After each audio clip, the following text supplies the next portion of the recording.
Because I wanted to put him down here better.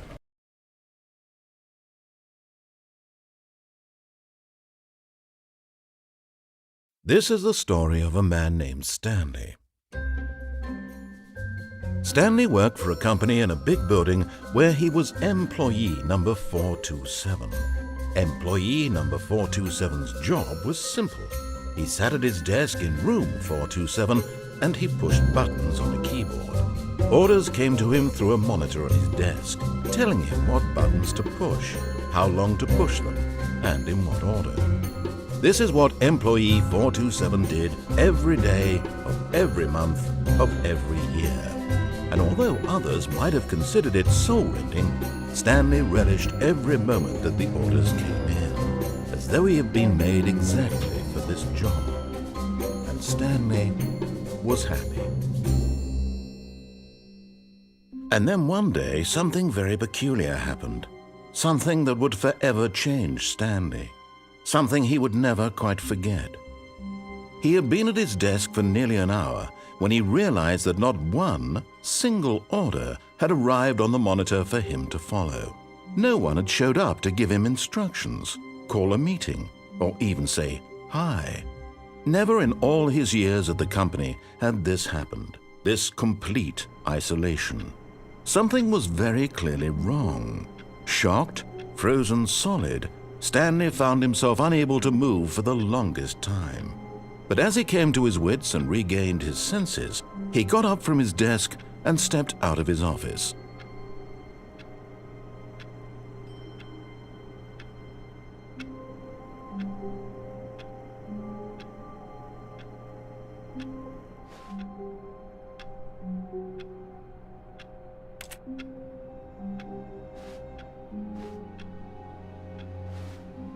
All of his co-workers were gone.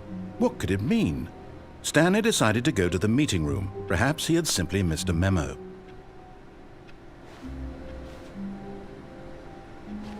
No matter how hard Stanley looked, he couldn't find a trace of his co-workers.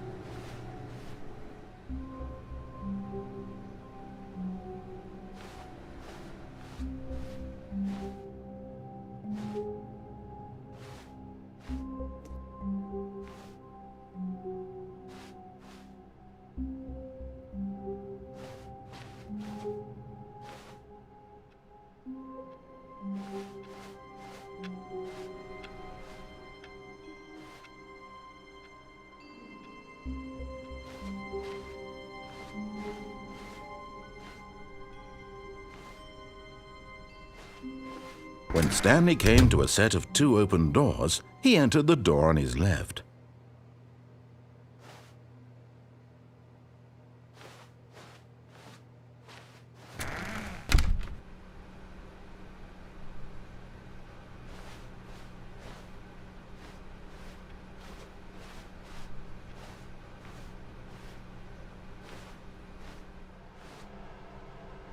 Yet there was not a single person here either.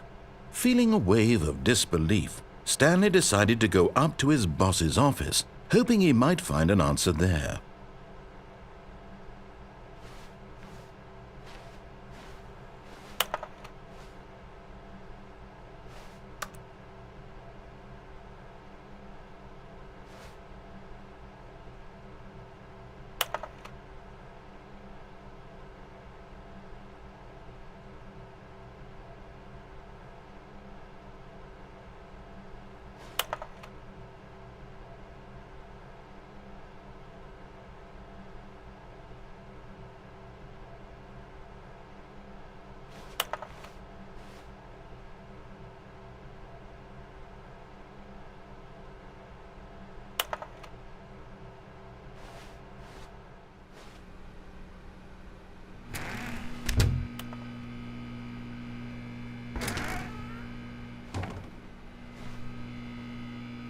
Stanley stepped into the broom closet, but there was nothing here, so he turned around and got back on track.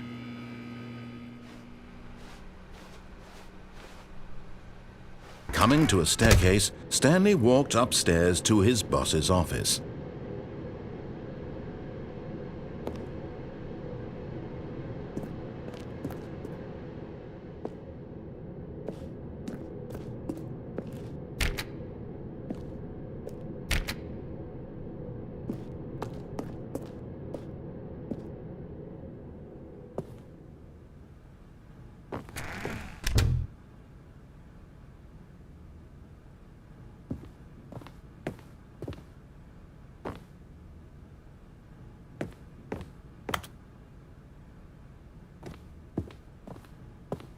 Stepping into his manager's office, Stanley was once again stunned to discover not an indication of any human life. Shocked, unraveled, Stanley wondered in disbelief who orchestrated this. What dark secret was being held from him? What he could not have known was that the keypad behind the boss's desk guarded the terrible truth that his boss had been keeping from him. And so the boss had assigned it an extra secret PIN number, 2845. But of course, Stanley couldn't possibly have known this.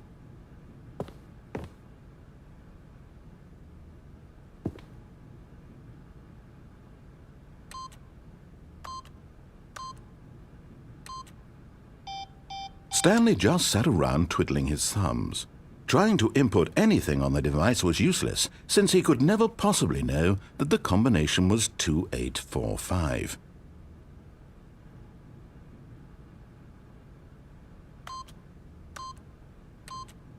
"2845.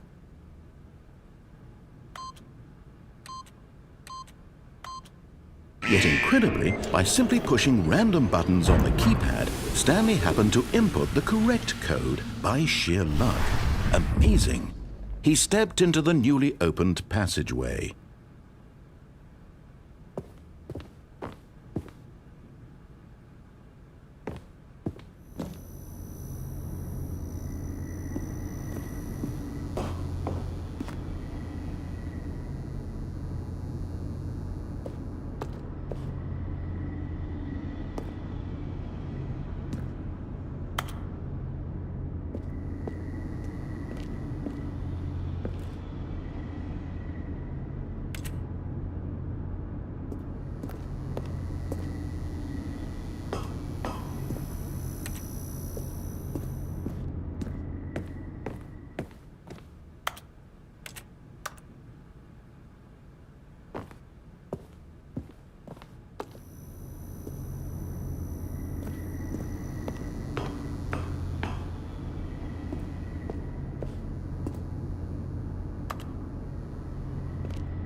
Descending deeper into the building, Stanley realized he felt a bit peculiar.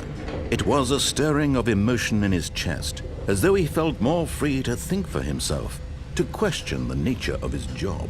Why did he feel this now, when for years it had never occurred to him? This question would not go unanswered for long.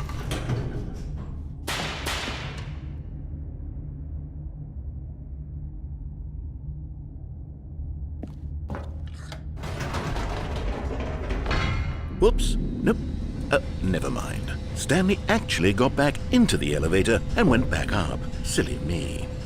Why did Stanley do that when he knew that it would just lead back to his boss's office? Well, that's a great question. I just can't wait to find out.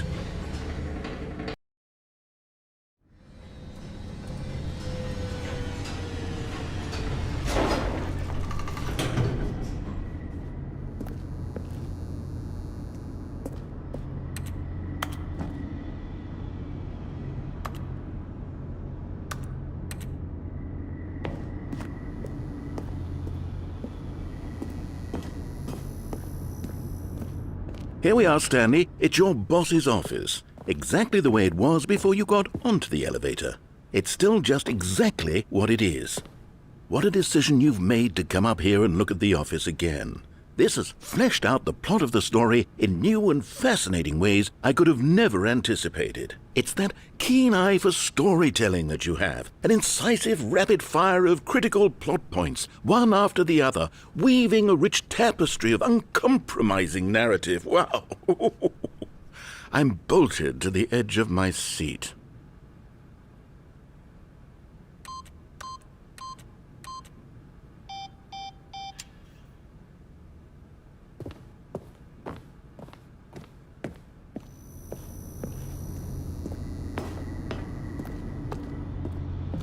Incredible. Now he's getting back into the elevator and going down again. Ladies and gentlemen, how does he keep coming up with all of this?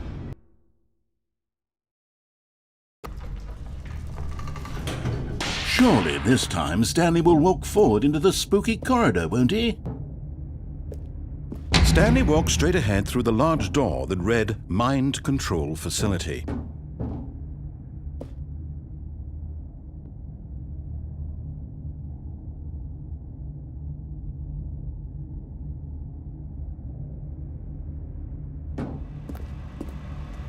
Although this passageway had the word escape written on it, the truth was that at the end of this hall, Stanley would meet his violent death.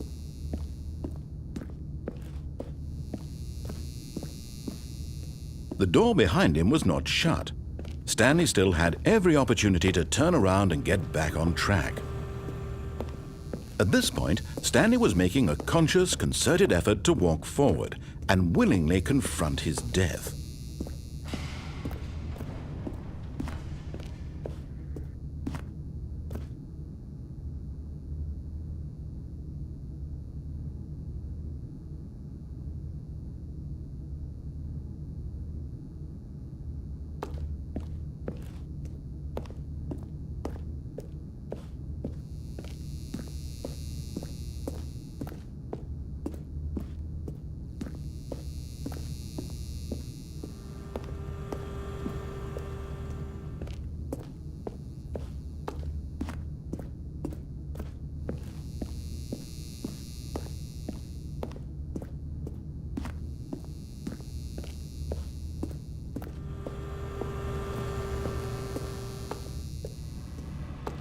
But of course, Stanley thought better of it and realized he simply had too much to live for.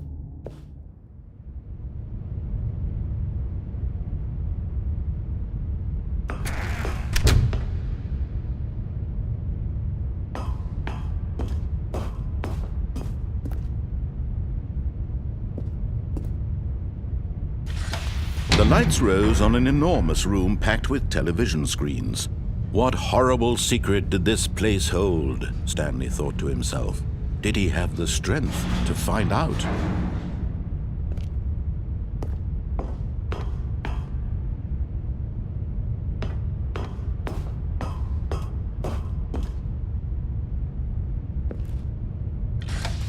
Now the monitors jumped to life, their true nature revealed. Each bore the number of an employee in the building, Stanley's co-workers.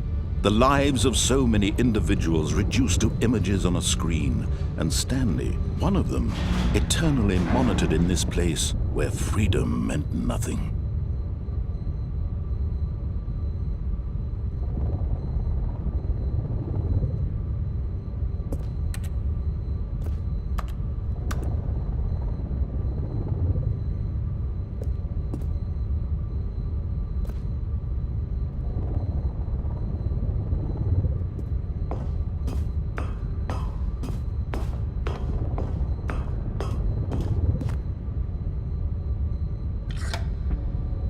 This mind control facility, it was too horrible to believe. It couldn't be true. Had Stanley really been under someone's control all this time? Was this the only reason he was happy with his boring job? That his emotions had been manipulated to accept it blindly? No, he refused to believe it. He couldn't accept it. His own life in someone else's control? Never! It was unthinkable, wasn't it? Was it even possible? Had he truly spent his entire life utterly blind to the world?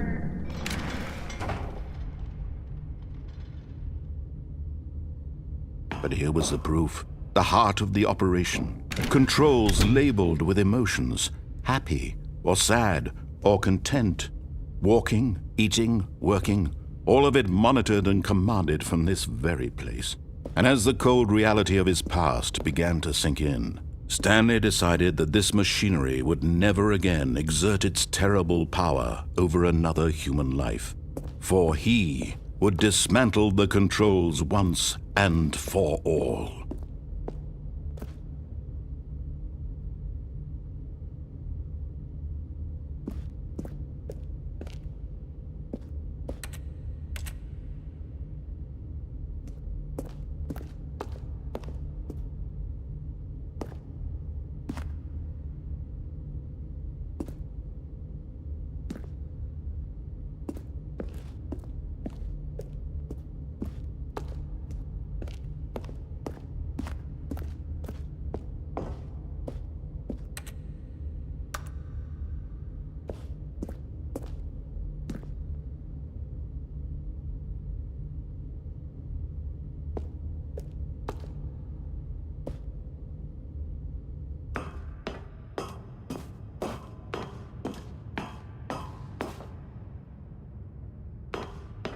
And when at last he found the source of the room's power, he knew it was his duty, his obligation, to put an end to this horrible place and to everything it stood for. Oh, Stanley, you didn't just activate the controls, did you? After they kept you enslaved all these years, you go and you try to take control of the machine for yourself. Is that what you wanted? Control? Oh, Stanley, I applaud your effort, I really do. But you need to understand, there's only so much that machine can do. You were supposed to let it go, turn the controls off, and leave. If you want to throw my story off track, you're going to have to do much better than that. I'm afraid you don't have nearly the power you think you do. For example, and I believe you'll find this pertinent, Stanley suddenly realized he had just initiated the network's emergency detonation system. In the event that this machine is activated without proper DNA identification, nuclear detonators are set to explode, eliminating the entire complex. How long until detonation then? Let's say, 2 minutes. Now this is making things a little more fun, isn't it, Stanley? It's your time to shine. You are the star. It's your story now. Shape it to your heart's desires. Oh, this is much better than what I had in mind. What a shame we have so little time left to enjoy it. Mere moments until the bomb goes off. But what precious moments each one of them is.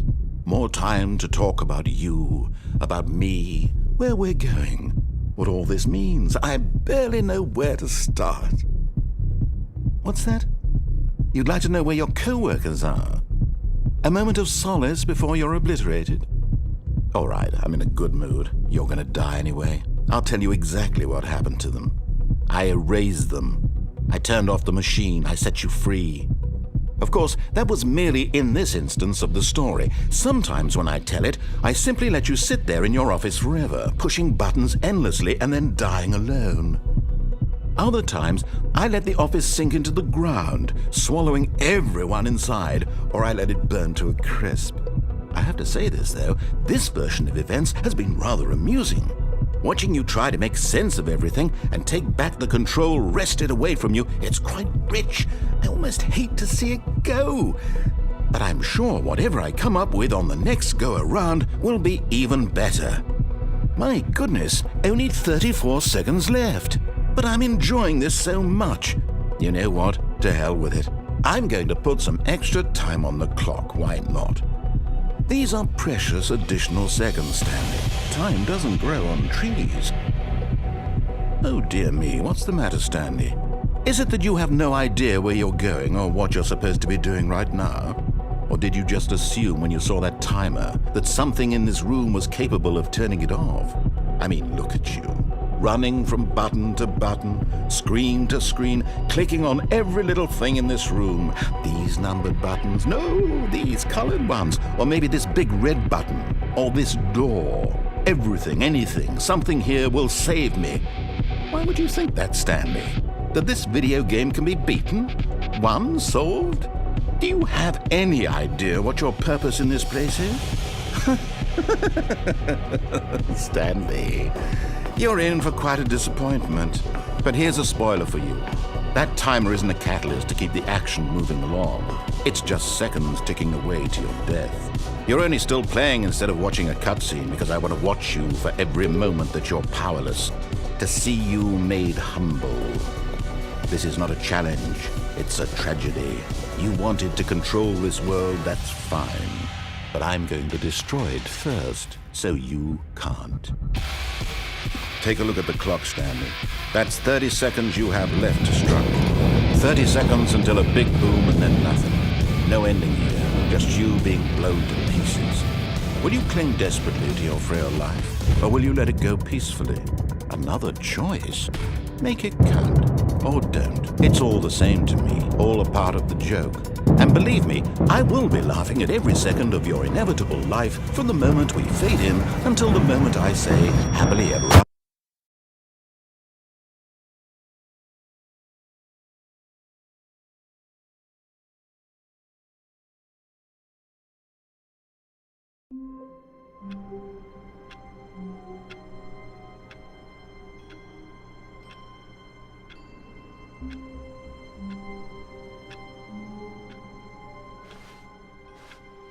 All of his co-workers were gone. What could it mean? Stanley decided to go to the meeting room. Perhaps he had simply missed a memo.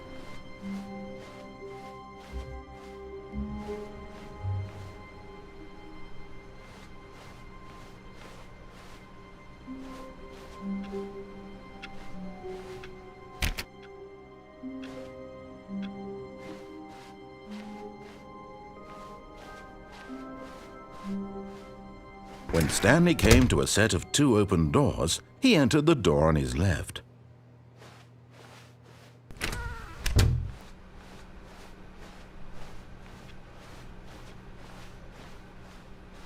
Yet there was not a single person here either. Feeling a wave of disbelief, Stanley decided to go up to his boss's office, hoping he might find an answer there.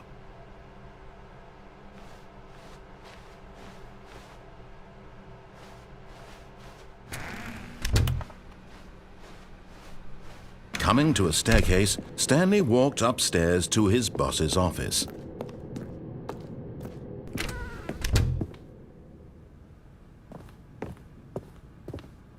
Stepping into his manager's office, Stanley was once again stunned to discover not an indication of any human life. What could it mean? Stanley wondered aloud to nobody. He began wildly tearing through papers on the boss's desk, pulling books off the shelf, looking behind paintings, desperate for clues to his situation. But his attention was caught by a keypad behind the boss's desk. What could its purpose be? In fact, this keypad guarded the terrible secret that lay buried below his feet. And so the boss had assigned it an extra secret PIN number, 2845. But of course, Stanley couldn't possibly have known this.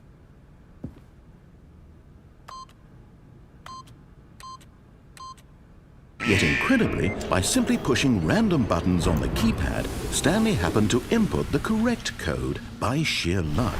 Amazing. He stepped into the newly opened passageway.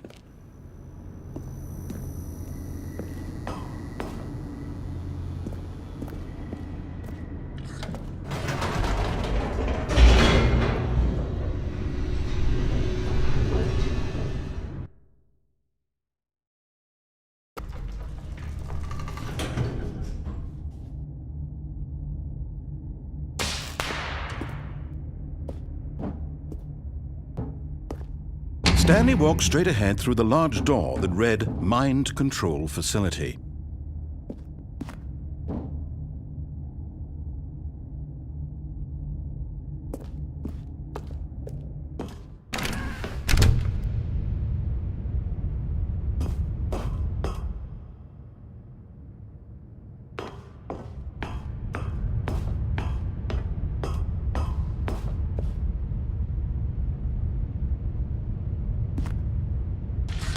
The lights rose on an enormous room packed with television screens. What horrible secret did this place hold? Stanley thought to himself. Did he have the strength to find out?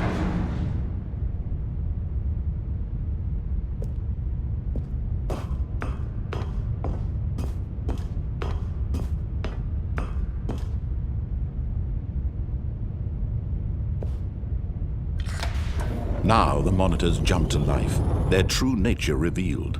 Each bore the number of an employee in the building, Stanley's co-workers.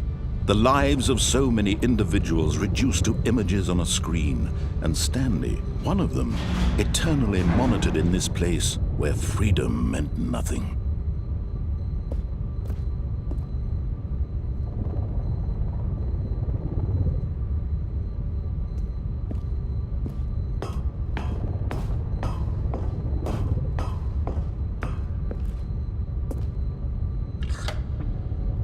This mind control facility, it was too horrible to believe. It couldn't be true. Had Stanley really been under someone's control all this time? Was this the only reason he was happy with his boring job? That his emotions had been manipulated to accept it blindly?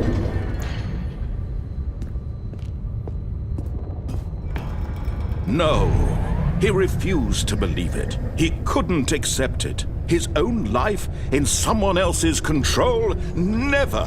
It was unthinkable, wasn't it? Was it even possible? Had he truly spent his entire life utterly blind to the world? But here was the proof, the heart of the operation. Controls labeled with emotions, happy or sad or content. Walking, eating, working, all of it monitored and commanded from this very place. And as the cold reality of his past began to sink in, Stanley decided that this machinery would never again exert its terrible power over another human life. For he would dismantle the controls once and for all.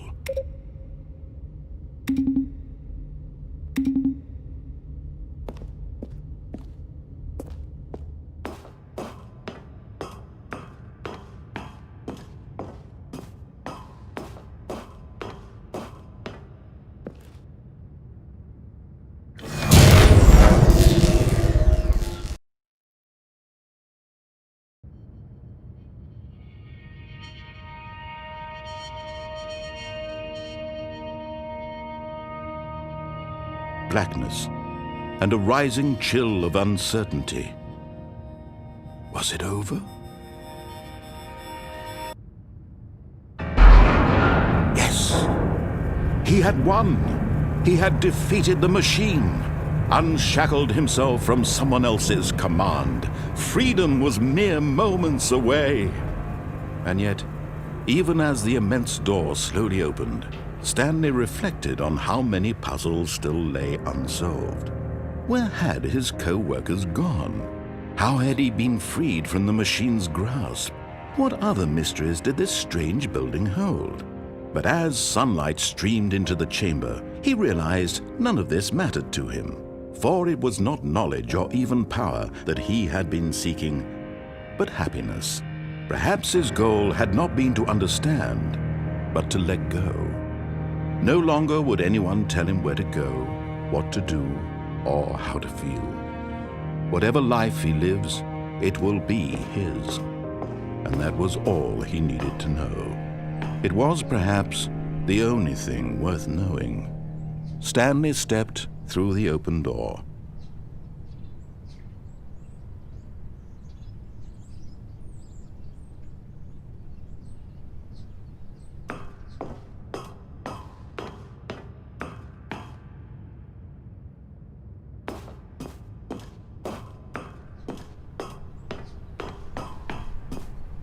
Stanley felt the cool breeze upon his skin, the feeling of liberation, the immense possibility of the new path before him. This was exactly the way, right now, that things were meant to happen. And Stanley was happy.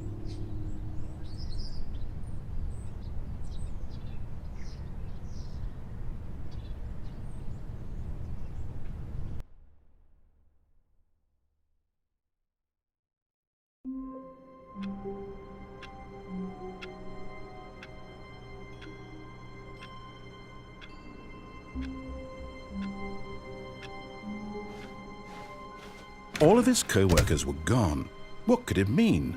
Stanley decided to go to the meeting room. Perhaps he had simply missed a memo.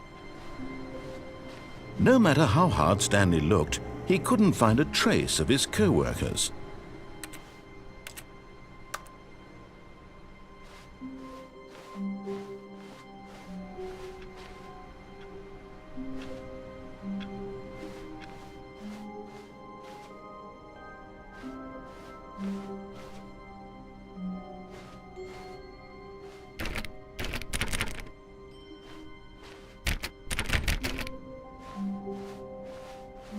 When Stanley came to a set of 2 open doors, he entered the door on his left. This was not the correct way to the meeting room, and Stanley knew it perfectly well. Perhaps he wanted to stop by the employee lounge first, just to admire it.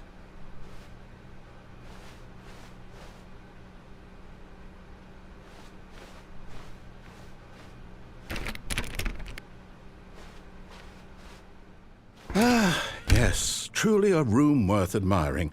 It had really been worth the detour after all, just to spend a few moments here in this immaculate, beautifully constructed room. Stanley simply stood here, drinking it all in.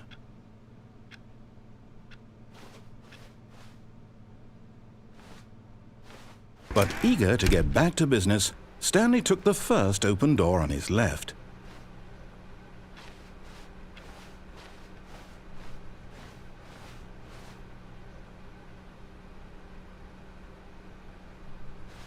And so he detoured through the maintenance section, walked straight ahead to the opposite door, and got back on track.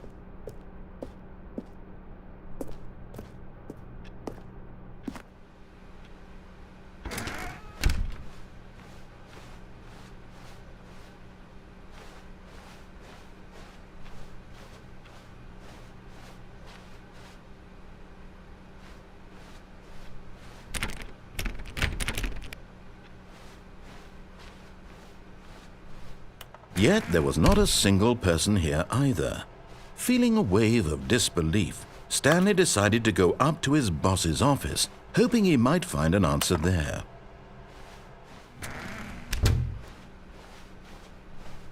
Coming to a staircase, Stanley walked upstairs to his boss's office.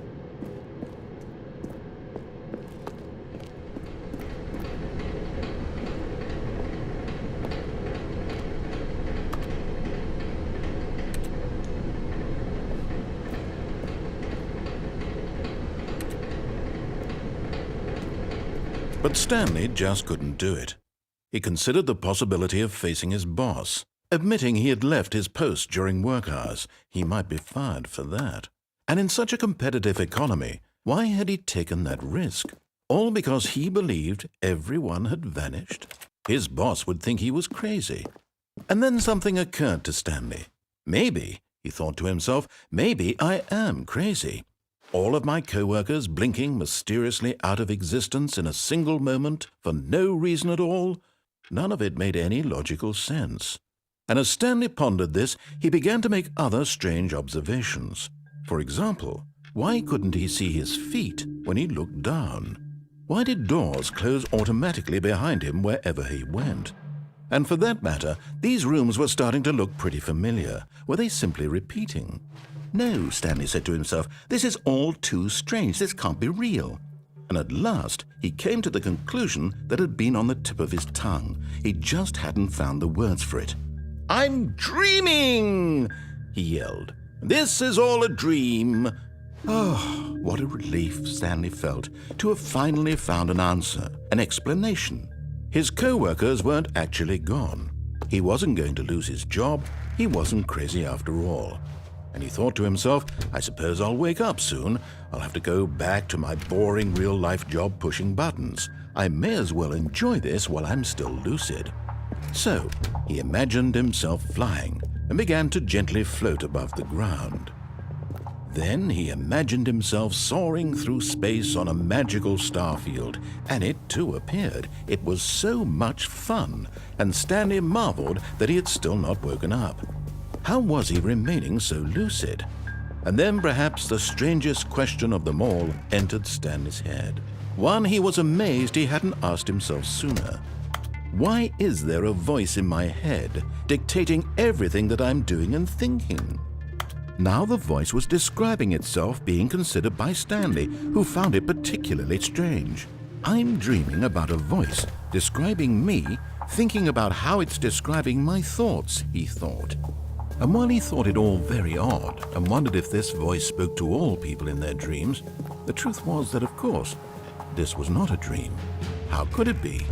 Was Stanley simply deceiving himself, believing that if he's asleep, he doesn't have to take responsibility for himself? Stanley is as awake right now as he's ever been in his life. Now, hearing the voice speak these words was quite a shock to Stanley. After all, he knew for certain, beyond a doubt, that this was in fact a dream. Did the voice not see him float and make the magical stars just a moment ago? How else would the voice explain all that? This voice was a part of himself too. Surely, if he could just... He would prove it. He would prove that he was in control, that this was a dream. So he closed his eyes gently, and he invited himself to wake up. He felt the cool weight of the blanket on his skin, the press of the mattress on his back. the fresh air of a world outside this one. Let me wake up, he thought to himself. I'm through with this dream. I wish it to be over. Let me go back to my job. Let me continue pushing the buttons. Please, it's all I want. I want my apartment and my wife and my job.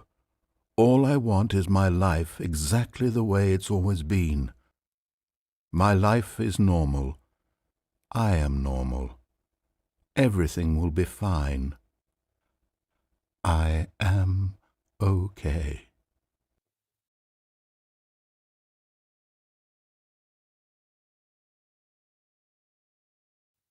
Stanley began screaming.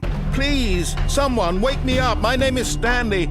I have a boss. I have an office. I am real. Please, just someone tell me I am real. I must be real. I must be. Can anyone hear my voice? Who am I? Who am I? And everything went black.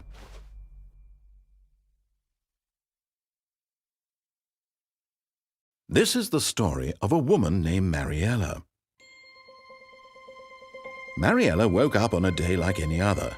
She arose, got dressed, gathered her belongings, and walked to her place of work.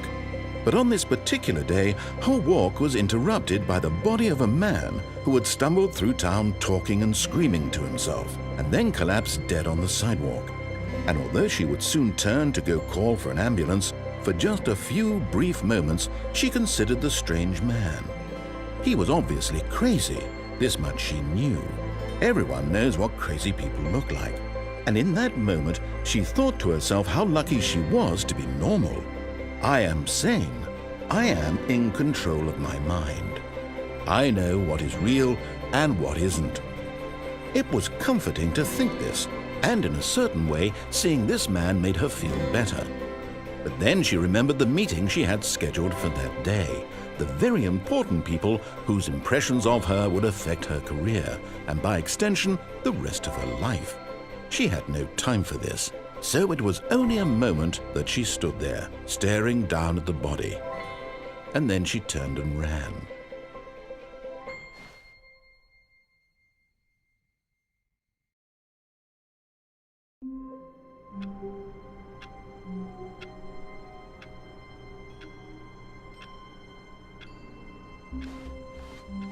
All of his co-workers were gone.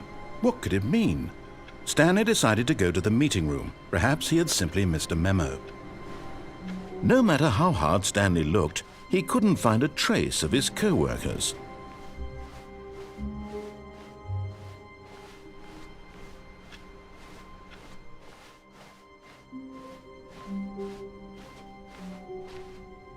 When Stanley came to a set of 2 open doors, he entered the door on his left.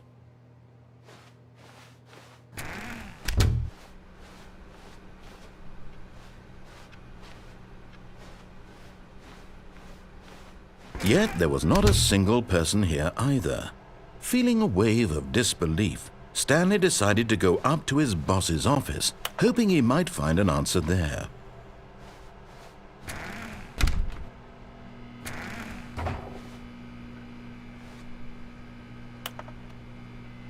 Oh no, no, not again. I won't be part of this. I'm not going to encourage you. I'm not going to say anything at all.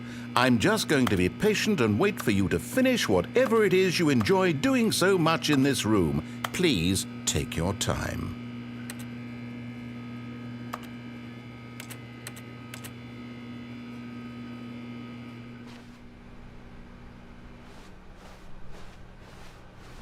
Coming to a staircase, Stanley walked upstairs to his boss's office.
The moment he entered his manager's office, Stanley froze in his tracks.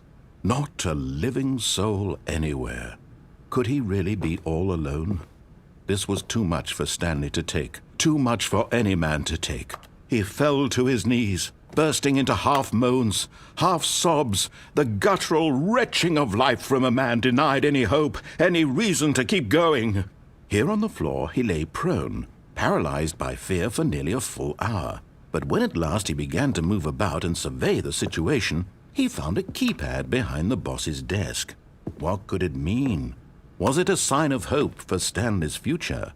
Alas, it was not. For although this keypad guarded the terrible secret of Stanley's past, it had been assigned a 4-digit code so devious and so random that no man could ever hope to guess it.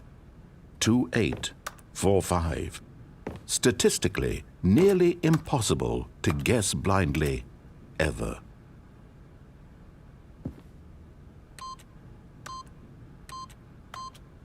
Yet incredibly, by simply pushing random buttons on the keypad, Stanley happened to input the correct code by sheer luck.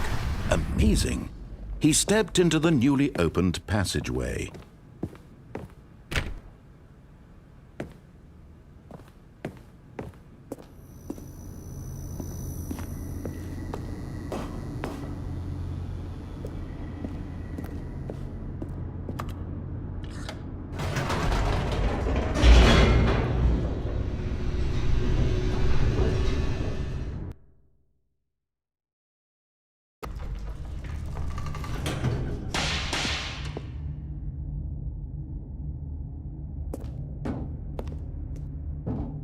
Stanley walked straight ahead through the large door that read Mind Control Facility. Although this passageway had the word Escape written on it, the truth was that at the end of this hall, Stanley would meet his violent death. The door behind him was not shut. Stanley still had every opportunity to turn around and get back on track. At this point, Stanley was making a conscious, concerted effort to walk forward and willingly confront his death.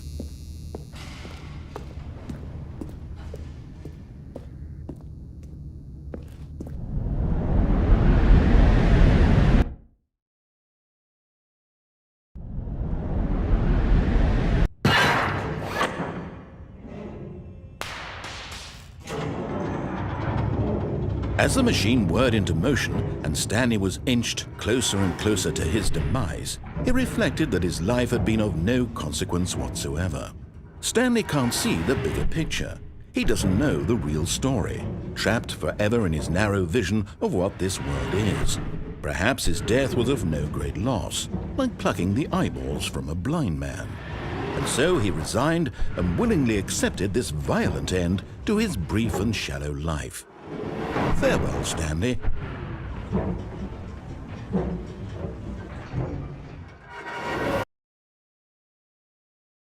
"Farewell, Stanley," cried the narrator, as Stanley was led helplessly into the enormous metal jaws.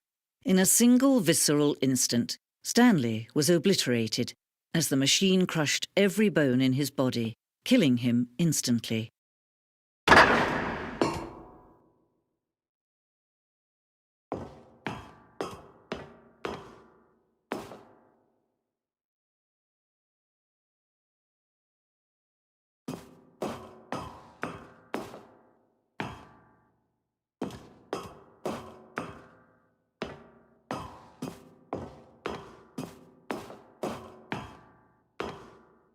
And yet it would be just a few minutes before Stanley would restart the game, back in his office, as alive as ever. What exactly did the narrator think he was going to accomplish?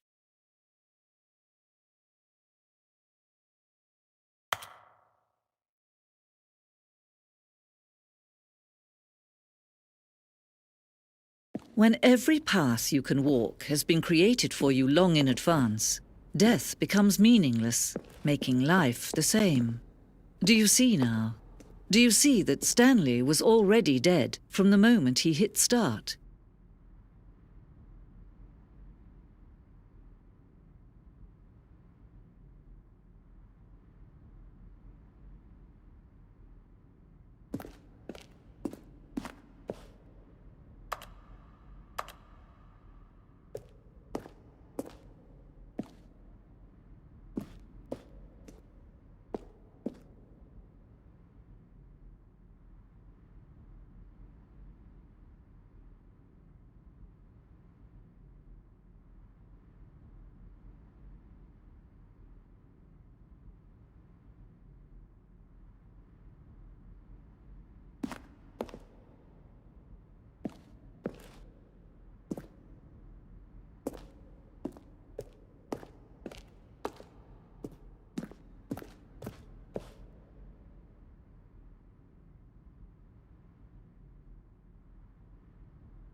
Then he pushed the number 8.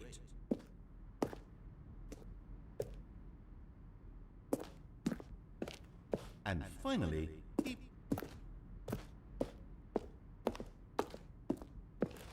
Stanley pushed...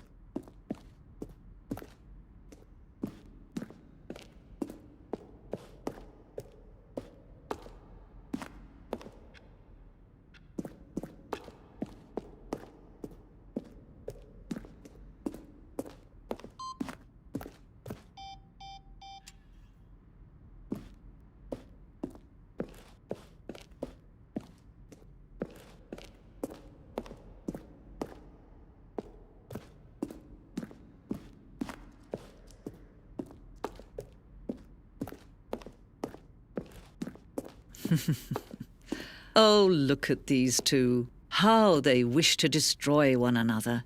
How they wish to control one another. How they both wish to be free.